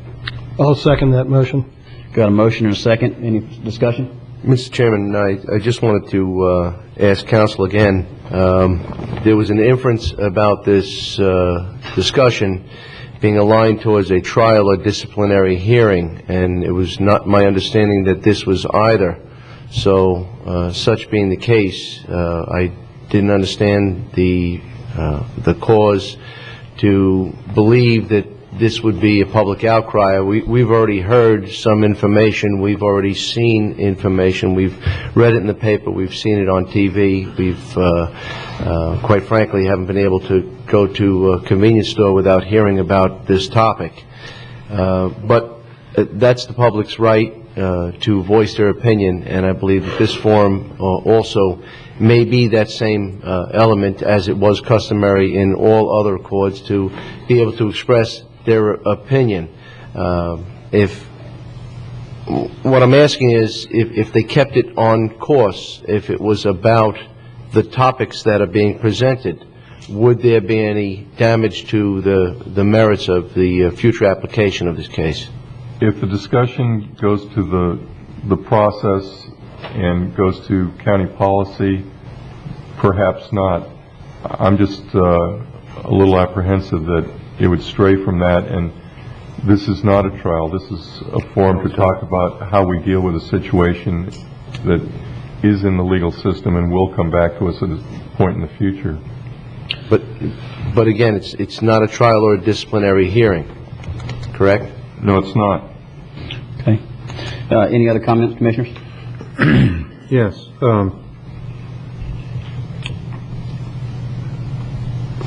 Yeah, I've got mixed emotions about this. First, if it's open to the public, I'd like to see comments kept strictly to policy and not personal attacks. I also would like to ask Will that if there are personal attacks, which not only us but any elected officials have sat here on various occasions and had personal attacks or comments made, I don't know where that would differ from today. And I don't know, and most of those, the community is divided. And, you know, you've had the anonymous cowardly blogs that are in the paper weekly, which I don't read, but I've read some of them in columns and stuff, and anonymous, that's why they're cowardly. You've had many letters to the editors on both sides, some condemning, some supportive. And I don't know how any of these comments that were made here would affect this differently than what's already been in play in the media. It's I guess, giving an outlet for venting if it goes in that direction, which personally I don't agree with. But I also agree with the public's right to be heard, and this was put on the agenda. It's a public meeting, and I guess my belief is that no purpose will be served by opening this to the public, quite frankly, other than people having the right or the ability to vent. But it is a public meeting, and I think the public has that right if you're going to have it on a public agenda. So mixed emotions, I guess. Commissioner, this is not about the opportunity to vent. It will be. Well, that's not what I'm intending. And I know it's a fine line, and I do. I understand the hypersensitivity from the commission side, or excuse me, the attorney side. And I guess really that's why we need to go ahead and decide whether or not this is going to be open or not.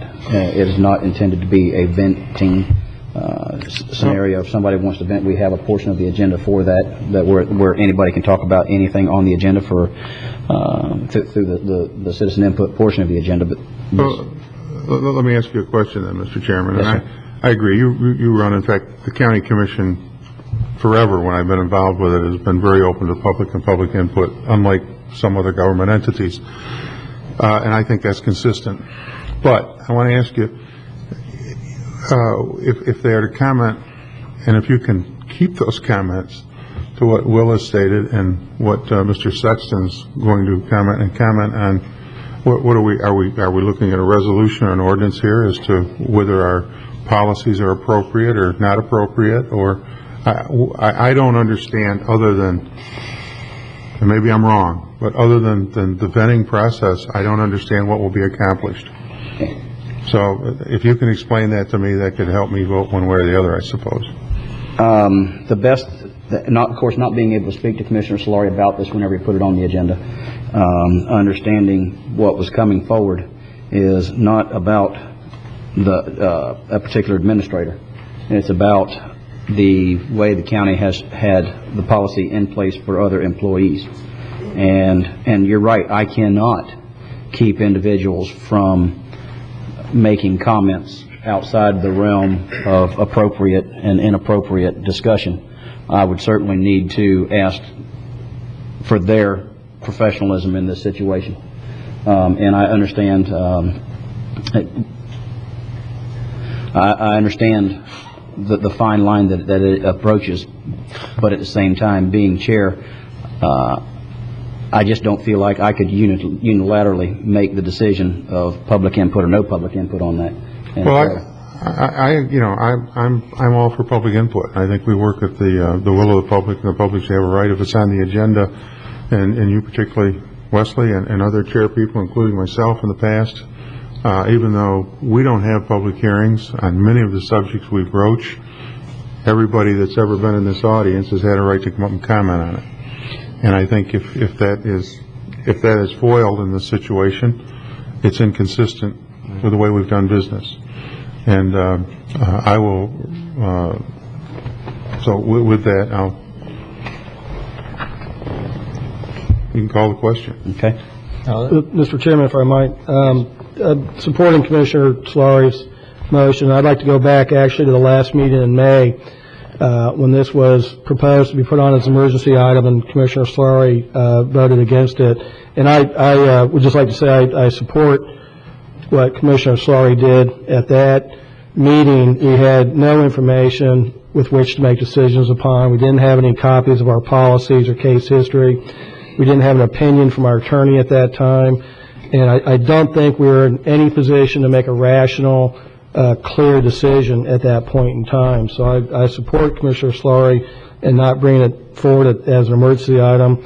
I think it's very appropriate today that we do discuss our policy, we discuss our procedures, we look at the contract, and I think that Attorney Collins has made it very clear that looking at Mr. Baird's contract, looking at our administrative manual and policies, and looking at our drug-free workplace program, that there is nothing that this board should do at this point in time until the judicial process has worked its way through and we have an outcome. So I think the only thing, if we limit it strictly to what we are doing here, the public comment would only be, yes, follow your county policy, or no, violate your county policy. So I think we should stick to our policy. We've had a very thorough recommendation from the county attorney that we need to let the judicial process work its way out, and I believe that's what we need to do. And I also will support what Commissioner Solari said earlier. This, and by no means condones or endorses any type of drinking and driving, but I think there is a process, and we were elected here to make clear, sound, educated decisions, and I think this is part of that process.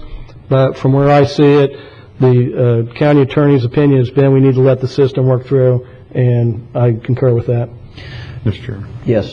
Yeah, I also agree with Commissioner Solari when this was not put on as an emergency item for the same reasons just stated. And I can say that if you're capable and if this is able, I can't think of anything in recent history, in particular the last 4 years that I've sat here, where we have not allowed input on any single item that has been on the agenda. And as long as we stick to the subject matter, I support that, and if you feel that that can be done, I'll support. I would like to try. Yes, Chairman. I wanted to discuss the emergency item that took place or was attempted to take place just a couple of weeks ago.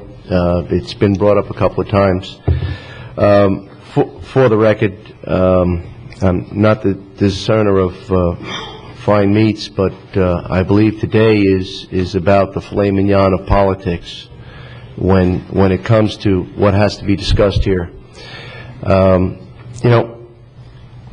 My point in bringing it up as an emergency item was to address a situation as swiftly as possible, whether it was self-initiated or initiated by this commission. Quite frankly, it was an action that was to avoid all of the public outcry, the acrimony, the indecision, the conversation. We all travel this community. You can't avoid the conversation, nor should we. This is America. This is the right for the people to speak. Unfortunately, I believe that the discussion has gained some angry momentum, and I have a fear and concern, although I was quite set back that we could not move forward 2 weeks ago as an emergency item, and I still state that I believe that that might have been the best course of action to take to address the situation. We'll never know, because that opportunity has come and gone, and the window was closed. And since that time, there's been some great discussion. I'm not saying good discussion. I'm just saying an abundance of discussion. And the abundance of discussion has not been popular for the individual, nor has it been for the county or for the members of this board. And it is quite upsetting and disturbing. But in conclusion, I feel that if we move forward with any discussion of this case or any attributes of this case, we might be laying the foundation for a greater injustice for the citizens of this county, for Joe, for this commission, and that is a miscarriage of justice. And I believe that that's the fear that I have more than anything else, that we will not be able to allow the judicial process to take root now. I don't believe that might have been the case a few weeks ago, but again, I don't think we'll ever know. Thank you. Thank you. Mr. Chairman, I'd just like to address one more thing. Yes. It's been said that if we didn't allow public hearing, it would be inconsistent today. I don't think that's the case. In the time I've been here, as I've said, you've been a great advocate for letting the public speak, and we've, I think, gone overboard with that. But at no time since I've been on this board has someone's due process rights been in the balance. And that's the determinant factor here. And if Joe's attorney has told him he can't respond and his due process rights are at play, and I think that is one of the fundamental things about our American democracy, I don't want to take the risk, however small, that they're stepped on. So that's the key to my reasoning today, and we'd like to go forward with the vote. Any other comments? Just, I'll support this, believing that you can keep it on the subject matter. Okay. Which is policy. All right. All those in favor of limiting the debate signify by saying aye. Aye. All those opposed, nay. Nay. The motion fails 3-2 with Commissioner Davis, Commissioner Fletcher, and Commissioner Wheeler dissenting. All right. Mr. Sexton. Good morning, Commissioners. Jim Sexton, Human Resources Director. And although Will stole some of my thunder, we're here to talk about the drug-free workplace policy that applies in this case. The policy was adopted in 1997, and the policy complies with the drug-free workplace program as provided in Section 440-101 of the Florida statutes. So that's where a lot of this language comes from. The pertinent part of the drug-free workplace policy in the preamble, and I think Will mentioned in his presentation, is that it's not the intent of the county to intrude in the private lives of its employees. However, the effect of drug and alcohol use, abuse, and/or dependency on safety, work quality, increased medical expenses, and lost productivity requires that a policy like this be implemented. So the pertinent parts of this policy are 7.0, employee drug or alcohol-related criminal charges. And as Will pointed out, employees are required to notify Human Resources of any criminal drug statute-related criminal charge or arrest no later than 5 days after such charge has been filed. Employees in positions which require driving a county vehicle or on county business must notify Human Resources of any drug or alcohol-related arrest, including but not limited to driving while under the influence on the next workday, which is obviously what has taken place so far. The county was put on notice of the arrest. 7.2 states that the county will take appropriate action with respect to an employee who is so charged, which action may include transfer to a non-safety sensitive or non-special risk position in alcohol-related cases or discipline in cases related to illegal drug charges. The article further goes on to say in 7.4 that the county will take appropriate disciplinary action against such employee within 30 days of receiving notice of the outcome or any change in the status of such criminal drug statute or alcohol-related charges. So those are the pertinent parts of the drug-free workplace policy, and to date we've followed that policy, wherein the employee notified the county. And because the employee is not in a safety-sensitive position or in a special risk position, there was no need to transfer or move the employee to a different set of tasks, which have been the case. And I think the next thing we can talk about, unless you guys have questions about the policy, we can talk about what has happened in the past, or how do you want me to proceed from here? That's really, I think, the biggest question that I have is, how is any of this different, or what is the same in this situation? Mr. Chairman? Yes. I do not believe, if we're going to stick to policy and what our policy states, and in advising the public, which I think all of us already knew, I've talked to Mr. Sexton and Mr. Barrett and Mr. Collins in the past to understand this, then if we start going into what we've done in the past with individuals and how they were treated and so on and so forth, that opens the floodgate, and I think that gets to where Mr. Collins was afraid we were going to go. Okay. And I supported this so we could talk about county policy, not personalities, not individuals. All right. So then you want to talk about the policy? Absolutely. Okay. The policy, what our rights, our options are, and so on and so forth, that Will is somewhat covered. I do not think it's advisable, once Mr. Sexton starts talking about A, B, or C, that opens it up for, well, A, B, and C was treated this way, so D should be treated that way, and we're going to go right where I don't want to see this go and violate any rights that Mr. Baird may have or may not have. Then, Mr. Sexton, let's go into the policy then. Well, the next step in this process, according to the policy, would to wait on the disposition of the charges against Mr. Baird. Upon the disposition of his case, if it's an outcome that this board is not favorable to, then that is something that you could at that point decide if any action is necessary. So really, until such time that the disposition of the case is settled, then there's really no further action needed. And like I stated earlier, it's because it's not a safety-sensitive or special risk position. There's no need to remove him from any task where he's guarding the lives of citizens or anything like that. Mr. Chairman? Yes. I would like to say that, and I agree with that, and I think once the disposition is reached in court, that the people that are here to discuss this, and when we have to deal with that particular problem, that's the appropriate time for public input on a personalized level, would be Mr. Baird or other employees in comparisons, but not today. Okay. All right. Commissioners, any questions or comments about the process or procedure? Just Jim or maybe Will, Mr. Baird's contract does not require him to drive a county vehicle, is that correct? No, it doesn't require him. It does give him a car allowance on a monthly basis to travel to different places where he may have to speak or represent the county, travel around to different county facilities. Okay. We're getting awful close to opening that door. Yep. Awful close. And you're either going to open it or you're going to keep it closed. Or, you know. We are. Okay. Any other questions or comments, commissioners? Okay. All right.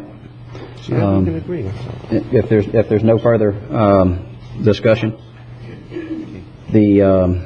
just so I have it clear in my mind, and so I make it clear in this instance, the county policy, there's really not a whole lot to talk about.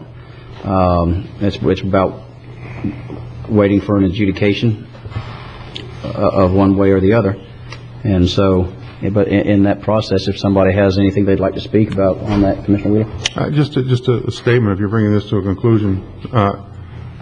I think everybody here, as I said earlier, will have ample opportunity to address the concerns at the appropriate time.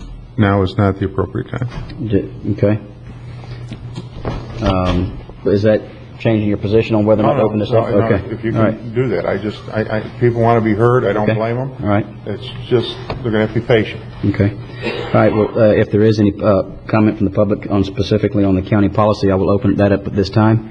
I do ask for your indulgence in please staying on point specifically of the issue of the county policy that Mr. Sexton or Mr. Collins has brought before us.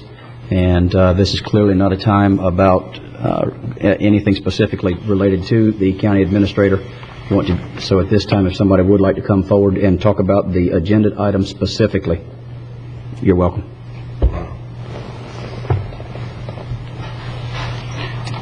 Gentlemen, Please give your name and address for the record. my name is Robert A. Bauer. I live at 7300 20th Street in Village Green, lot 534. I'm here to represent and speak on behalf of my grandson, Thomas Bissonette, a U.S. Marine Corps corporal who is currently serving up front in Iraq with an Anglico unit. Tom is indeed the Mr. victim Bauer, of- real quick. Mr. Collins, please feel free if you feel like we're getting something too close to what you were concerned about. I need to know. Well, I want to speak to the policy. Absolutely, and I want to give you the opportunity to, but please understand this is a very difficult situation for me, and I want to give you the opportunity. I think if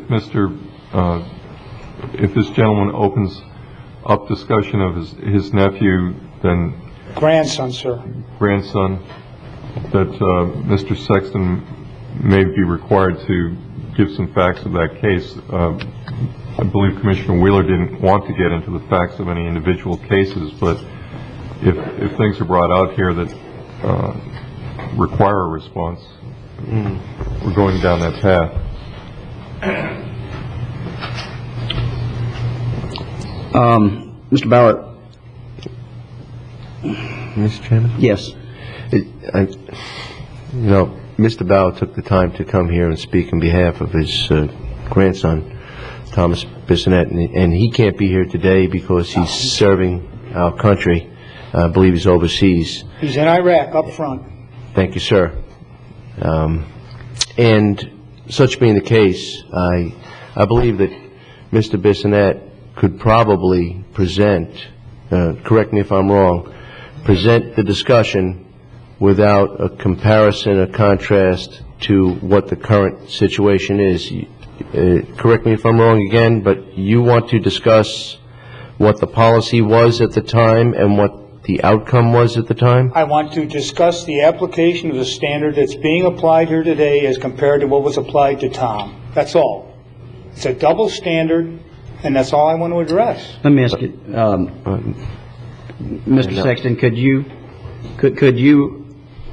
go over the county policy then on the safety-sensitive side of it? Certainly.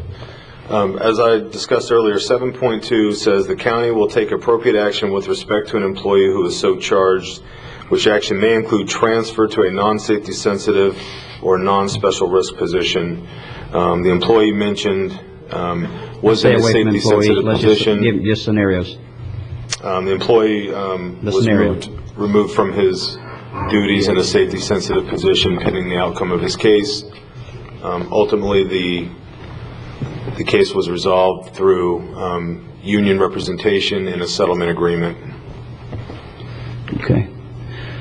Does that answer your question, Mr. Bauer? No, it does not.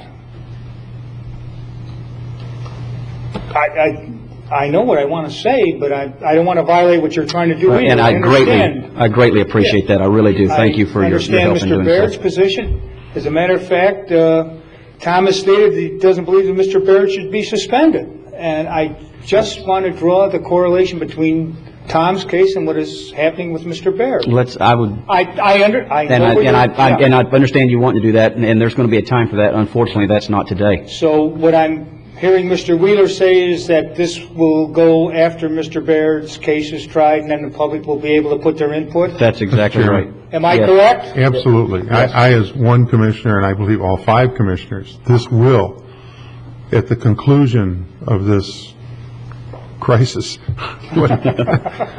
will be addressed, I believe, in full detail, with full public disclosure and with full public input at the appropriate time.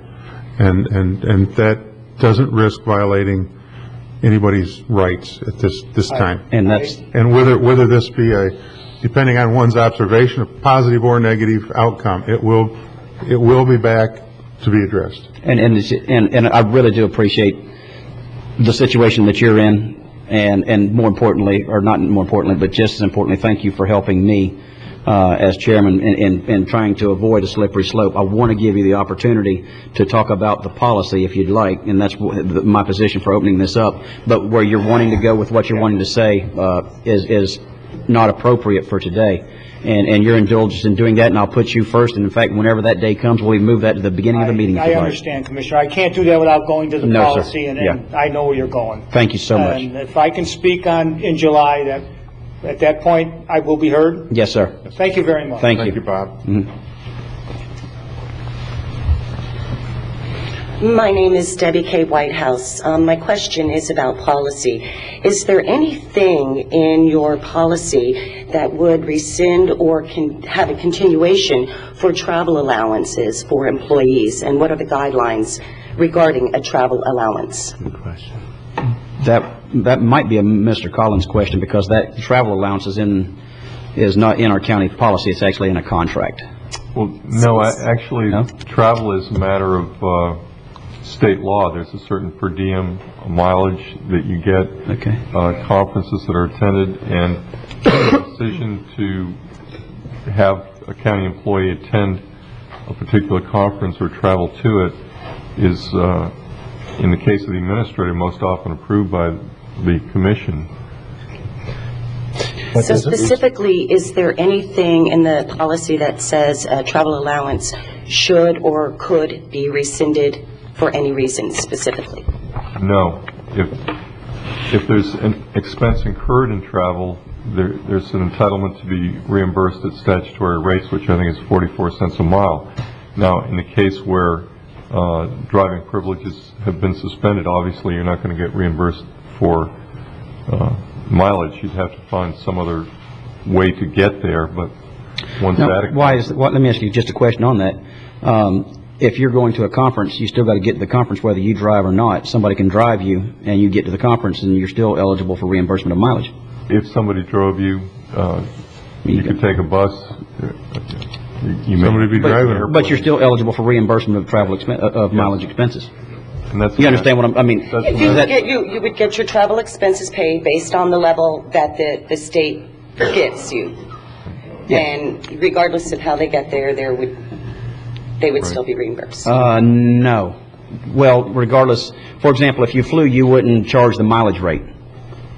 You would get, if it was a conference in Washington, D.C., you would not be able to buy a ticket for $600 and then turn in receipts for 732 miles or something. Well, I understand that. If it's something that, was within the area, within a driving distance, then you would be expected, required, to drive there? No. No. No, you would not have to drive there. I could maybe give an example of it. I don't know, a couple of years ago we had a conference up in the Panhandle, 500 and some miles from here. Some people drove, got reimbursed for mileage. Some people flew, rented a car, and drove from Pensacola to that. They got reimbursed for flight, they got reimbursed for car rental, and of course their lodging and so on and so forth. So it has nothing to do whether one is capable of driving or not driving. It has, from what you're asking as far as reimbursable of travel expense for required things or things that we attend. So it wouldn't make any difference. There'd be a cost to get the individual there, and that would be reimbursed on that cost. There's nothing that requires that individual to drive their own car there. Right, because this could apply, I guess what I'm asking to someone who's never obtained a driver's license and still Correct. sits in a position where they must travel. Exactly. So I was, just wondering if there was any guidelines where they would rescind travel expenses, and I guess the answer is no. I think that there's one other step, though, if you take it a step farther. We get as a board and some staff, you get a car allowance. That's what I was referring to. That's where I thought you, but anyway, they're two separate items. Okay, so then So may I if you can't rephrase drive, you that? wouldn't get a So travel for allowance. your car, or what is the proper phrasing I want to use? Car allowance? Car allowance. Car allowance. Is Yeah. there anything in the guidelines or your policy that would rescind or have a continuation of your car allowance? No. The only thing I would say is if you can't drive, you don't have a car, you wouldn't get a car allowance. I don't. That's what I was curious about. I mean, I can follow that logic to a certain point, but if you don't have a car, you still got to get there, and it still is an expense. Bicycles. So if I've never had an automobile and I'm sitting in a position, and I've never had a driver's license, I would still get a car allowance. That's interesting. I don't know. That's basically the policy I wanted to know about. So, Because can anybody answer that? Because I don't know. I've got a driver's license, and believe me, I burn diesel fuel with it. So, anybody, if you had a car and didn't have a license, would you still And get? applying this certain case, rather than try to do some what-ifs and scenarios, it was an employee who got a car allowance, not in this position. I think the car allowance is a contractual matter in Mr. Barrett's contract that allows him the car allowance. I think Mr. Barrett, if others who he gives car allowance to wanted to revoke that car allowance for reason or no reason, I think maybe he'd have the ability to do that. But his is a contractual matter in his contract that states he receives an auto allowance. Right. And Mr. Collins answered your question. Ms. Collins, will you answer her specifically? It was no. Is that correct? Okay. Thank you. Thank you very much. Okay. I'm William Wells, 8844th Avenue. My question is, a county person accumulates monies, $300,000, $400,000, $500,000, and is convicted of a crime committed working for the county. Does he forfeit that money, or does he get to keep that? Are we talking pension? That's what I'm talking, pension. Does he forfeit that money if he commits a crime on the job? No. He don't forfeit, he gets to keep it. There's certain felony rules that would apply. You're talking about money owed by a contract. No, that's No. not forfeited. I'm talking about a county official who commits the crime. You know, He's convicted of corruption. Use the word corruption. Does he get to keep his $300,000, $400,000? This is part of a contractual obligation. That his question's not, though, right? I think he's talking about perhaps pensions. There are provisions that if you're convicted of some crime, especially something corrupt, that the governor can suspend or revoke an accrued pension that you've earned, but it doesn't affect your rights to be paid under the terms of a current contract. So to answer your question, yes, it can be. It can be some of it, not all of it. I think so. There's some examples of elected officials that are doing time in Palm Beach County that, if I'm not mistaken, their pensions have been, or their FRS has been revoked. Okay, thank you. Sir. Thank you. Joe Lowder, 231 11th Avenue. Welcome. I have a question. Was Mr. Bird ever drug tested after he was arrested for DUI? I don't think that that's appropriate. This is not specifically about the county policy. He sets the policy. We set the policy. He's not liable to the same policy that he expects from his employees. I'm going to. Yeah, thank you very much for letting that one go, Mr. Loper. Any other comments? Yes, Ms. Renzi. So the answer was no, right? Objection.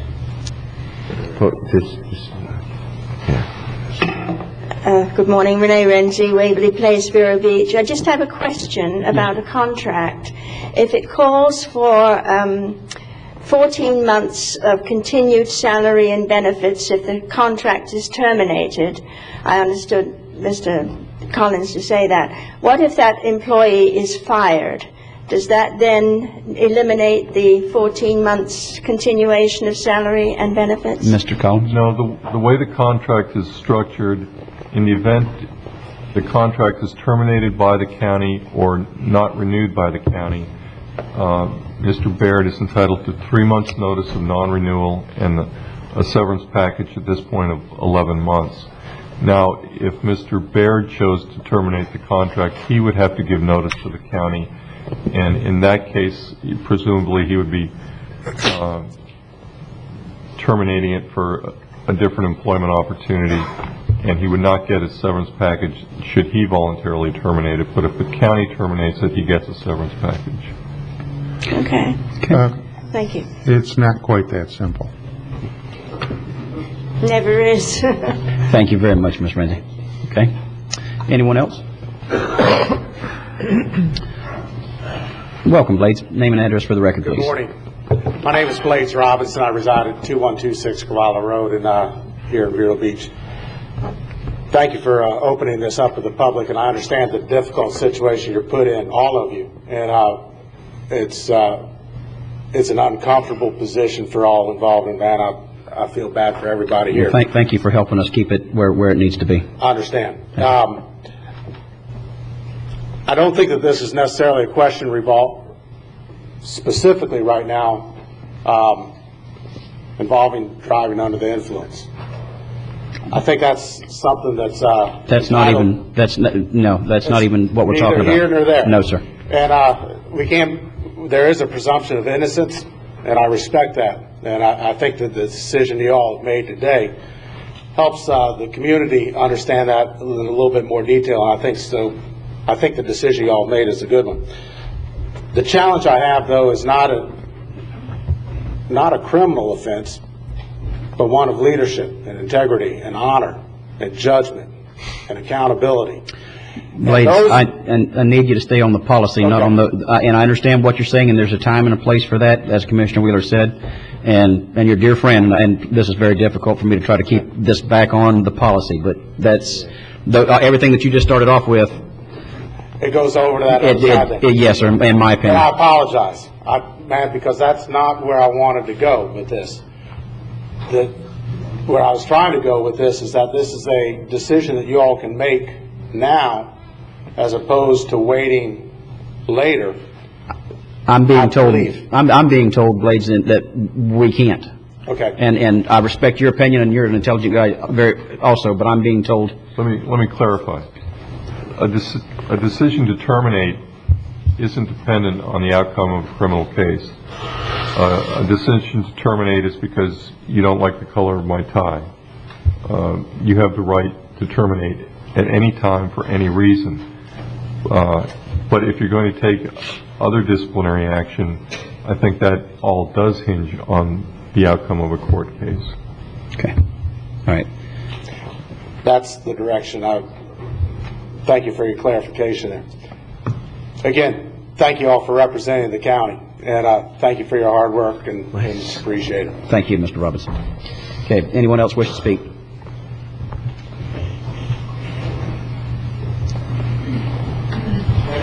Welcome, Ms. Thoma, and thank you in advance for helping us keep this on the side of the discussion that we wanted it to. Gladly. Amy Thoma, 5060 Harmony Circle, 108.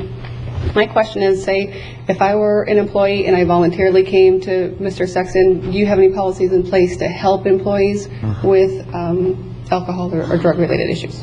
In fact, the policy speaks specifically to that. If an employee were to come into the offices and say, I have a problem, I need some help, and that's prior to a positive drug screen, prior to something like we're dealing with today, then the employee is in no danger of disciplinary action, and we would help that employee use the employee assistance program to seek the help they need.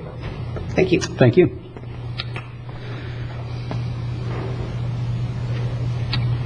Mr. Myers, welcome. And thank you in advance for helping us keep the discussion where it needs to be. Well, thank you in advance for keeping me in the right direction. Good morning. My name is Steve Myers, business agent with Teamsters Local 769.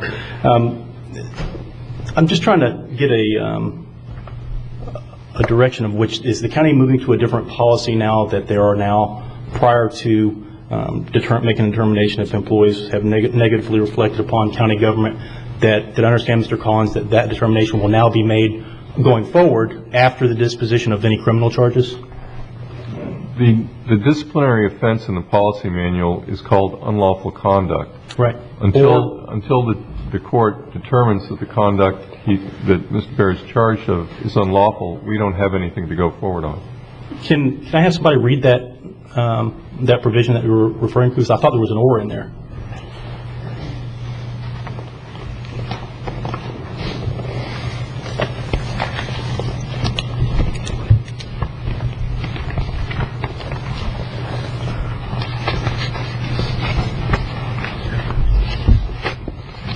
The way it reads in the manual, the offense is called unlawful conduct, either on or off the job, which would tend to affect the employee's relationship to the job or fellow workers or negatively reflect upon the reputation of county government. But until the court hearing and the determination is made on guilt or innocence, we do not have the predicate of the unlawful conduct. We certainly have a crime alleged, but we don't have the determination of the conduct, and without the conduct, we could not act on any discipline. What guideline are we using in the future for determining whether somebody's negatively reflected upon county government? That would be up to the board at such a time as... Well, how have we relied upon that? Mr. Sexton?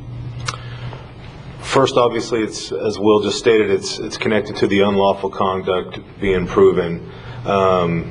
Negatively reflect on the reputation of the county government. Obviously, there's a lot of factors that could be. Newspaper articles, anything that puts the county in a bad light, if you will. Mr. Myers, is that answering your question? I'm hearing them say upon adjudication of some kind. Okay. Well, that's I'm going out on a limb. I'm hearing a new standard that we're going to be using on a go-forward basis, and I just want to make sure. No, this is the standard that's been in the books for about 20 years. Okay. So I'll get with you after the meeting and show you where other department heads have applied that in a different manner. But I'll show you that. Well, there's also the Teamster agreement, Steve. This is a county drug-free workplace policy. The Teamster agreement goes on in some other details and gives the employer the right to either remove the employee from their position, reassign them to another position, putting them on suspension pending the disposition of their case, or do nothing. Okay, so it gives us 4 abilities to take action on an employee. The drug-free workplace policy outside of the Teamster agreement doesn't necessarily cover those 4 items.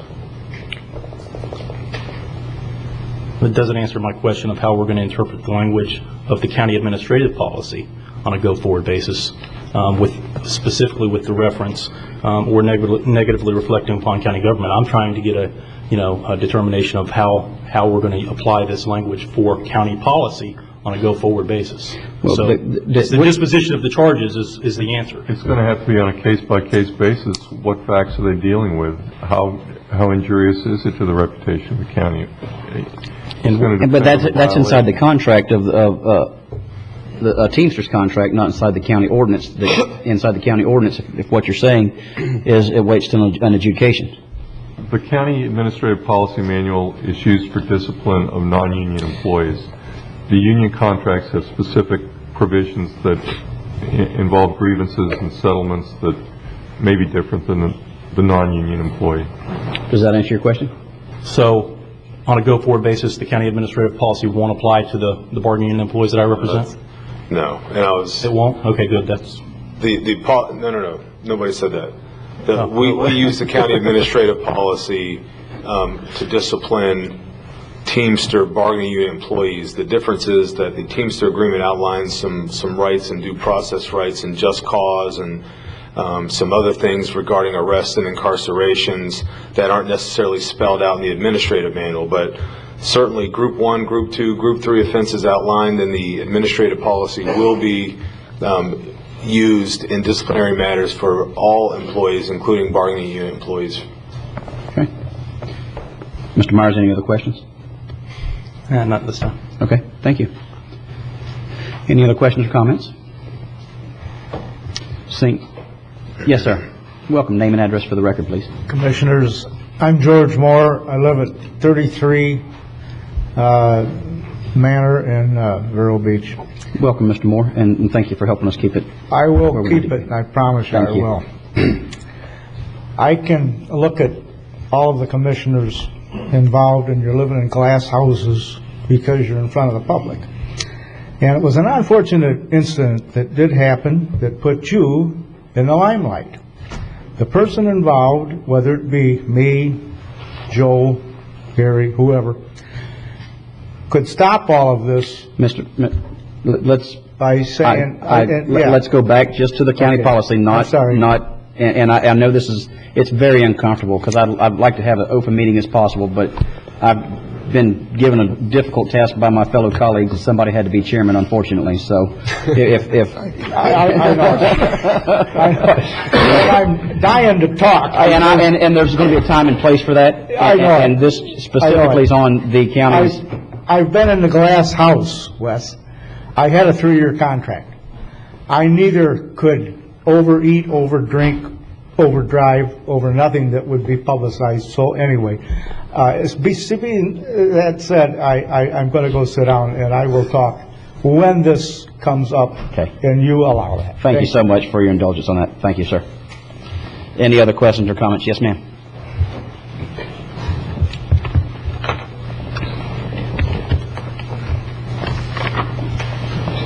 Welcome. My name is Judy Salserman, and I live at 625 11th Place, Vero Beach, Florida. And I just wanted to say, my friend and I came here today not to speak, but just to observe, because before we got here, we realized the position that everyone's in, and we certainly didn't want to offend anybody. We just wanted to be here and see what was going to go on. Well, thank you, Ms. Salzman, and we certainly do appreciate that, and I'm glad you had the opportunity to come up. Any other questions or comments? Seeing none, ladies and gentlemen, I believe, or anything else from the board before we close? I'd just like to say 2 things. One, reiterate the fact that none of us do condone drinking and driving, and second, we're all available. There are certainly things that a lot of people have said or haven't said today, which we all appreciate, but we're all available by phone, email, letter, and we'd be happy to hear from you in any way. Sure. That said, Mr. Chairman. Thank you. Commissioner Wheeler? Yeah, I'd just like to comment, and I'd like to thank the people here today for their respectful comments and staying within the boundaries that we set today. I know it's difficult. There will be a day, but thank you. You all were ladies and gentlemen, and I appreciate that. Commissioner Fletcher? And I wanted to echo that the same. I know how important it was for Mr. Bissonette's grandfather to speak today, and I look forward to hearing that conversation in a future meeting. He does have a lot to say, and I want to thank everyone else too, and for keeping it on course, and perhaps maybe those who did dissent on the action of allowing the public to be able to speak will look at this in future light, so that we could always support public input, as you all have proved yourself to be keeping it on course, on target, and thank you. Okay, anything else, Commissioners? All right. If there's no further business to be transacted at this time, I now declare this meeting adjourned.